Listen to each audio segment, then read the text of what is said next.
Pernah nggak sih kamu ngerasa, udah usaha, udah berdoa, udah sabar, tapi hidup kayak nggak bergerak kemana-mana?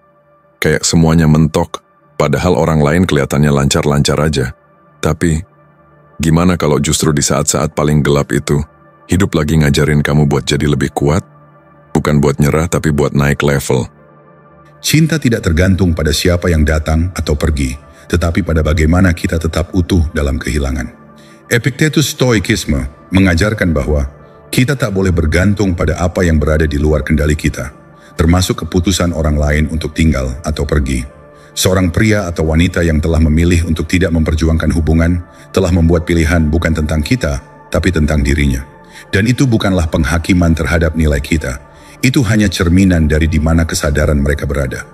Banyak pasangan yang ketika dihadapkan pada jarak emosional dari pasangannya, akan segera menyalahkan diri sendiri. Memutar ulang momen, menyelami ingatan, berharap menemukan kesalahan fatal yang bisa diperbaiki. Tapi seringkali bukan kesalahan yang jadi akar masalah, melainkan pertumbuhan yang tidak lagi sejajar, tujuan yang tidak lagi searah, atau kebutuhan batin yang tak lagi terpenuhi oleh cara yang dulu pernah cukup. Di titik ini, kamu punya kuasa untuk memilih. Apakah kamu akan menjadi seseorang yang hancur karena rasa kehilangan, atau seseorang yang bangkit dan menatap dirinya dengan keberanian baru? Apakah kamu akan terus memohon agar seseorang kembali, atau kamu akan menegakkan kepala dan berkata, "Jika kamu tak bisa mencintaiku dengan utuh, aku memilih mencintai diriku tanpa sisa." Dan inilah kemenangan yang sejati, bukan saat kamu berhasil mempertahankan orang yang tak ingin tinggal, tapi saat kamu berhasil menemukan kembali dirimu sendiri di tengah kehilangan. Saat kamu tak lagi mencari pembenaran dari luar, tapi menjadi pribadi yang tak bisa digoyangkan karena tahu siapa dirinya. Jadi jika hari ini kamu merasa sedang berada di ambang keretakan, atau mulai menyadari bahwa seseorang yang bersamamu sudah tak lagi sepenuhnya hadir, dengarkan baik-baik ini. Kamu tidak perlu merendahkan dirimu untuk mempertahankan seseorang yang tak lagi melihat nilaimu. Kamu tidak kalah ketika kamu memilih untuk tidak mengejar. Kamu menang karena kamu tak membiarkan dirimu hancur oleh keputusan orang lain. Karena pada akhirnya, kendali terbesar bukan tentang siapa yang memilihmu, tapi siapa yang kamu pilih untuk menjadi dengan atau tanpa mereka. Jika ini menyentuh bagian terdalam dari hatimu, jangan diam. Tulis di komentar, "Aku memilih bangkit." Dan jika kamu ingin terus belajar bagaimana menjadi pribadi yang utuh dalam cinta maupun dalam kehilangan, like video ini, berlangganan, dan nyalakan notifikasi. Karena dalam perjalanan ini, kita tidak belajar untuk memenangkan cinta orang lain, kita belajar untuk tidak pernah kehilangan diri sendiri. Mari kita mulai. Nomor 1, ilusi cinta. Apakah cinta sejati itu nyata, atau hanya ilusi yang kita ciptakan karena kita ingin percaya? Sebagian dari kita akan menjawab, tentu cinta itu nyata, aku merasakannya, aku hidup di dalamnya.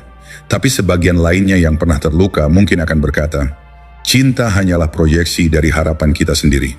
Sesuatu yang tampak indah, sampai akhirnya runtuh tanpa peringatan. Inilah dualitas yang sering tak kita sadari saat berada di tengah hubungan. Bahwa yang kita sebut cinta bisa saja bukan kenyataan objektif, melainkan cerminan dari kebutuhan, ketakutan, dan keyakinan pribadi yang kita gantungkan pada orang lain. Dan disinilah awal dari kebingungan batin dimulai. Kita mencintai dengan sepenuh hati, dengan harapan bahwa itu akan dibalas sama, dengan janji bahwa selamanya akan dijaga. Namun ketika pasangan mulai berubah, menjauh, atau bahkan memilih yang lain, kita merasa dikhianati bukan hanya oleh orang tersebut, tetapi juga oleh bayangan yang selama ini kita yakini sebagai cinta. Jangan tergantung pada sesuatu yang bisa diambil darimu. Epictetus kutipan, ini bukan seruan untuk menjadi dingin atau tak tersentuh, melainkan pengingat untuk mencintai tanpa kehilangan kendali atas siapa diri kita. Banyak dari kita, pria dan wanita, telah membangun identitas kita di atas cinta, di atas pasangan kita. Kita menggantungkan harga diri, kebahagiaan, dan makna hidup pada kehadiran seseorang. Dan ketika mereka tidak lagi melihat kita seperti dulu, kita merasa runtuh. Namun apa jadinya jika yang runtuh itu bukan cinta, tetapi ilusi tentang cinta? Cinta sejati tidak akan menghilang hanya karena kenyataan berubah.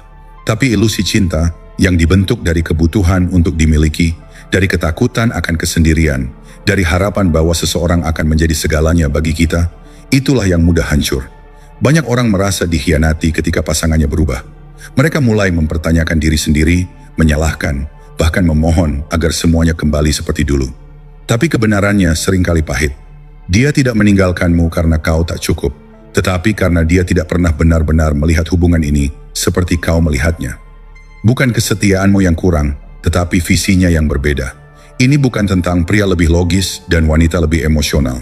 Ini tentang bagaimana setiap individu mencintai dari tempat yang berbeda dalam dirinya. Ada yang mencintai dari luka, ada yang mencintai dari ketakutan, ada pula yang mencintai dari keterikatan akan kebaruan dan euforia. Dan ketika sumber itu mengering, cinta pun tampak memudar, padahal yang memudar hanyalah proyeksi emosionalnya. Apa yang bisa kita lakukan saat menyadari semua ini? Kita bisa tetap terjebak dalam pertanyaan, kenapa dia berubah?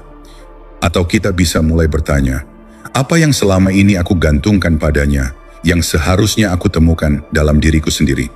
Inilah titik baliknya. Saat kita berhenti mengidealkan cinta sebagai sesuatu yang absolut dan tak tergoyahkan, kita mulai memandangnya dengan mata yang lebih jernih.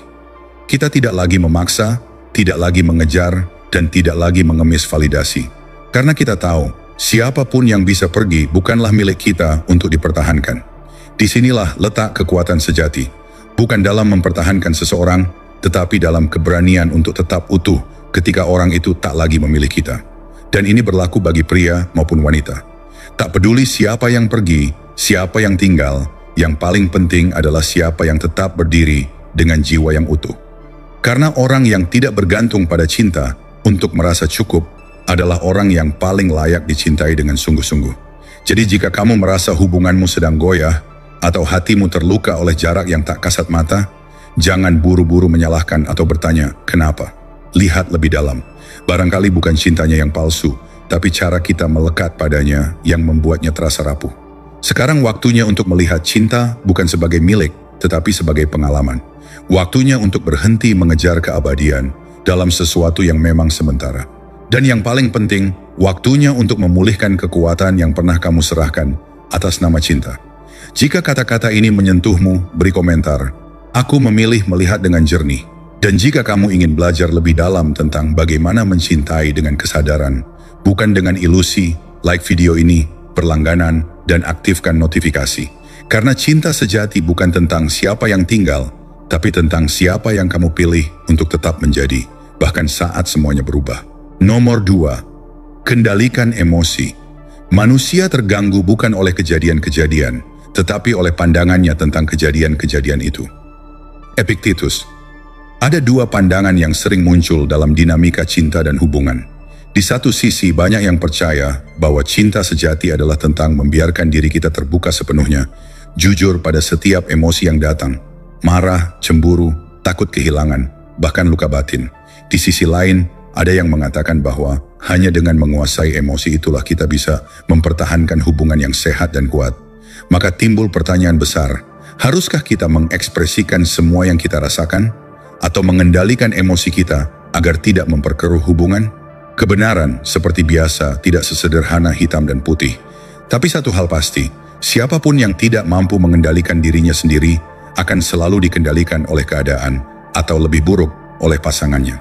Inilah titik di mana hubungan yang seharusnya menjadi ruang tumbuh bersama berubah menjadi arena perebutan kekuasaan emosional. Lihat lebih dalam pada dinamika hubungan yang sedang kamu jalani sekarang. Saat pasanganmu berkata sesuatu yang menyakitkan, apakah kamu langsung membalas dengan kata-kata yang sama tajamnya? Saat kamu merasa tidak diperhatikan, apakah kamu menunjukkan emosi berlebihan agar ia merasa bersalah? Atau saat ada ketegangan, apakah kamu menyimpan dendam hanya untuk menggunakannya di kemudian hari sebagai senjata? Disinilah jebakan itu. Ketika kamu bereaksi tanpa kesadaran, kamu bukan lagi pengendali hubungan, tapi hanya penumpang dalam badai emosimu sendiri. Dan inilah hal yang paling sering disalahpahami. Mengendalikan emosi bukan berarti menekan perasaan. Itu bukan berarti berpura-pura tidak terluka atau menjadi robot tanpa perasaan. Justru sebaliknya. Itu adalah seni dari ketegasan batin, kemampuan untuk merasakan tanpa dikuasai. Orang yang kuat bukanlah mereka yang tidak merasa sakit. Orang yang kuat adalah mereka yang memilih untuk tidak bereaksi dari rasa sakit itu. Mereka merasakan, memproses, lalu merespon dengan kesadaran. Dan dalam hubungan inilah kualitas yang sangat jarang tapi paling mendalam. Pasangan yang tetap tenang dalam kekacauan, yang memilih untuk menyembuhkan daripada menyalahkan, yang lebih memilih kendali diri daripada dominasi. Bayangkan ini, seseorang yang kamu cintai sedang menarik diri. Mungkin karena masalah internal, mungkin karena konflik yang belum selesai. Apa yang kamu lakukan? Apakah kamu berlari mengejar, panik, bertanya-tanya, atau justru menuduhnya? Atau kamu bisa diam, mengamati, merasakan, lalu memilih untuk berbicara saat waktunya tepat, dengan nada yang tenang dan pikiran yang jernih? Perbedaan antara kedua respons ini bisa menjadi perbedaan antara hubungan yang runtuh dan hubungan yang tumbuh lebih dewasa. Cinta bukan tentang siapa yang paling emosional, tetapi siapa yang paling sadar akan emosinya. Dan pengendalian diri bukan hanya menyelamatkan harga dirimu, itu menyelamatkan hubungan kalian dari spiral destruktif yang sering kali dimulai dari reaksi kecil yang tidak perlu. Tapi kendali bukan hanya soal menahan amarah. Kendali adalah ketika kamu tetap bisa mencintai tanpa mengorbankan martabatmu. Kendali adalah ketika kamu bisa berkata, "Aku kecewa," tanpa harus membuat pasanganmu merasa kecil. Kendali adalah ketika kamu tidak membiarkan kehilangan, penolakan, atau kecemasan merusak seluruh duniamu. Karena kamu tahu, duniamu tidak dibangun di atas seseorang. Duniamu dibangun oleh dirimu sendiri. Dan inilah kekuatan sejati. Bukan saat pasanganmu takut kehilanganmu karena ancaman atau manipulasi, tapi karena ia tahu bahwa kamu bisa tetap berdiri tegak bahkan saat ia pergi. Bukan karena kamu tidak peduli, tapi karena kamu sudah cukup dewasa untuk tidak dikendalikan oleh hal yang tak bisa kamu kontrol. Pada akhirnya, pria dan wanita yang bisa mengendalikan dirinya dalam hubungan akan selalu memegang fondasi kekuatan terbesar. Bukan kuasa atas orang lain, tapi kuasa atas dirinya sendiri. Dan orang yang seperti itu bukan hanya dicintai, tapi dihormati. Jika kamu pernah merasa kehilangan arah dalam hubunganmu, ingat, kekuasaan bukan berada pada tangan orang yang memicu emosimu, tapi pada pilihanmu untuk tidak menjadi budak reaksi. Ambil kembali kendali. Berdiri bukan dengan kemarahan, tapi dengan kesadaran. Karena hubungan sejati hanya bisa tumbuh jika dua jiwa hadir penuh. Bukan karena saling membutuhkan, tapi karena saling memilih. Nomor 3, kekuatan menjauh. Menjauh bukan berarti lemah, tapi apakah bertahan selalu berarti kuat? Di tengah dinamika hubungan, ini adalah pertanyaan yang muncul diam-diam, namun mengguncang jiwa banyak orang. Kita dibesarkan dalam keyakinan bahwa cinta harus diperjuangkan sampai tetes terakhir. Bahwa kesetiaan dibuktikan lewat bertahan dalam luka, dan bahwa pergi adalah tanda menyerah. Tapi ada sebuah kenyataan yang sering luput dari kesadaran. Tidak semua yang diperjuangkan itu layak, dan tidak semua kepergian adalah kekalahan. Kadang justru saat kita menjauh, kita menemukan bentuk tertinggi dari kekuatan, kekuatan untuk mencintai diri sendiri, lebih dari ilusi bahwa kita dibutuhkan. Seseorang menjadi tak terkalahkan bukan dengan memenangkan pertarungan, tetapi dengan memilih pertarungan mana yang layak dihadapi. Epictetus. Dalam relasi yang mulai pincang, seringkali kita terdorong untuk memegang erat, bahkan ketika tangan yang lain telah melepaskan. Kita menulis pesan panjang yang tak pernah dibalas, mencurahkan isi hati dalam harapan yang perlahan mengering, mencoba menyadarkan seseorang yang sebenarnya sudah tahu semuanya. Ia tahu betapa kita mencintainya.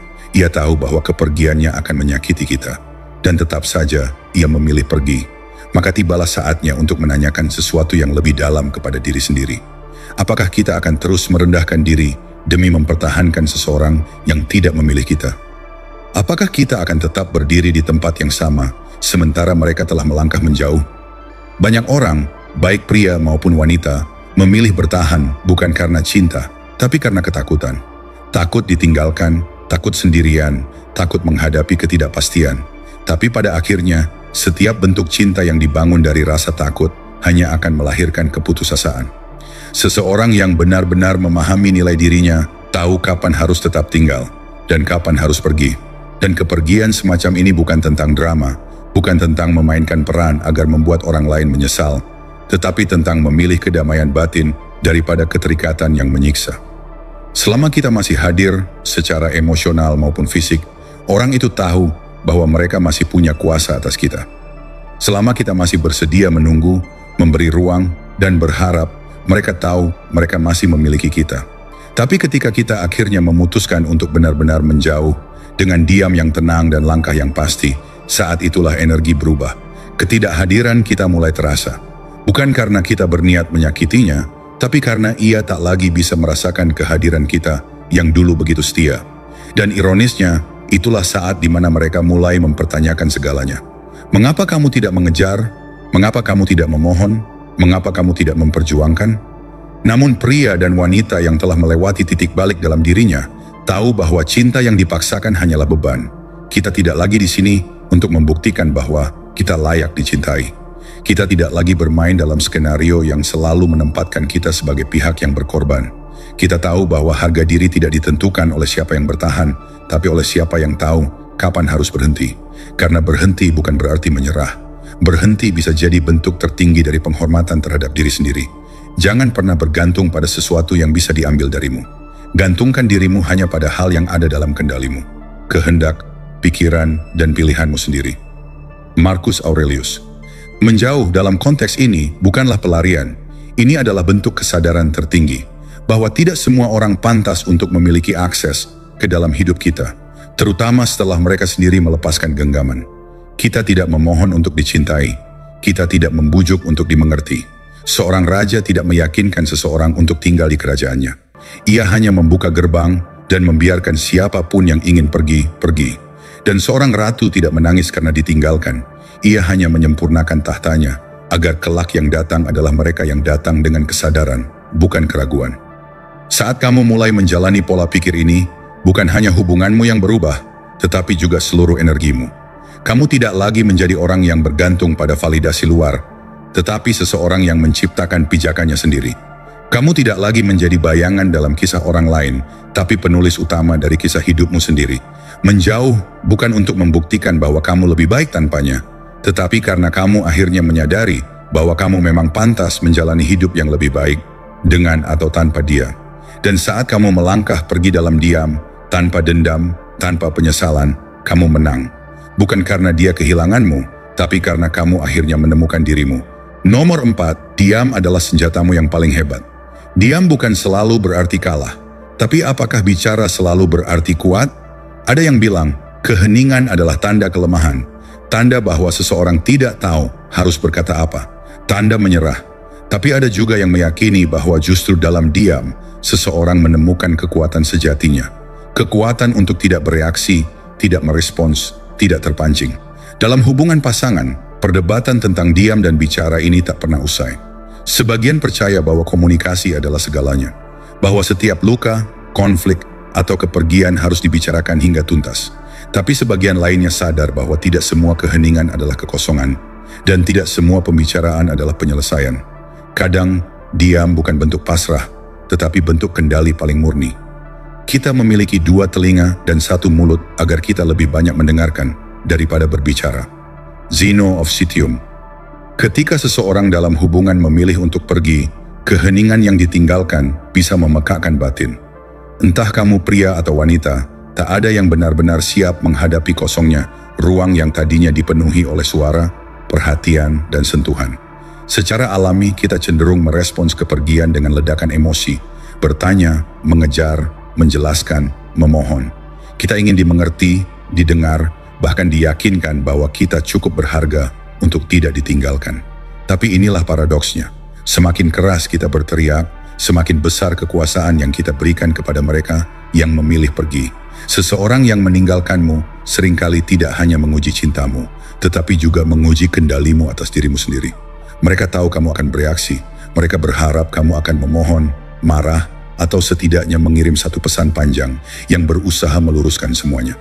Tapi ketika yang mereka dapatkan hanyalah keheningan, ruang kosong, dan ketidakhadiranmu yang nyata, itulah saat keheningan berbicara lebih keras daripada kata-kata. Bukan sebagai hukuman, tapi sebagai cermin.